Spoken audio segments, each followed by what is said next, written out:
I've been here over 30 years, so this is home. But most recently, before that, I lived in Hermosa Beach in Southern California for 10 years.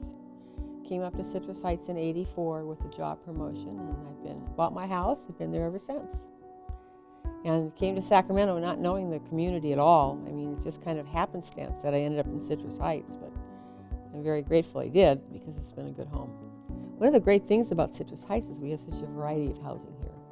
You know, you can get what you want without leaving the city limits. If you want to be a suburbanite, we have that. We have apartment dwelling. Crosswoods, is a beautiful community within the community where you go into Crosswoods Circle and you feel like you're in the woods, in a very natural setting. And then in some of our older sections of the city, we have large parcels where people have little urban farms, and even they keep a little bit of livestock, cows and goats and things, and it's all here. There have been many efforts to incorporate Citrus Heights over the years, since the early 1900s, I think, actually, but none of them really had any ground to them. And then in the early 1980s, the business community and residents that were involved in the chamber but who lived here were really dissatisfied with how we were being governed under county rule, because we were an unincorporated part of Sacramento County, as still is today. Carmichael and Fair Oaks and Antelope and Orangevale, they're all just under county governance. And we felt that we weren't getting the services and the representation for the tax dollars that we were contributing to the county coffers, that money was being spent elsewhere while we were left to our own means out in Citrus Heights.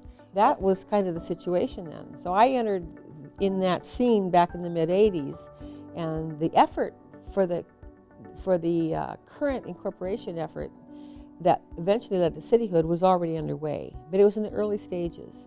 So it kind of got legs in the mid-'80s, and the effort got a name. It was called CHIP, which was Citrus Heights Incorporation Project, and it actually became an incorporated nonprofit.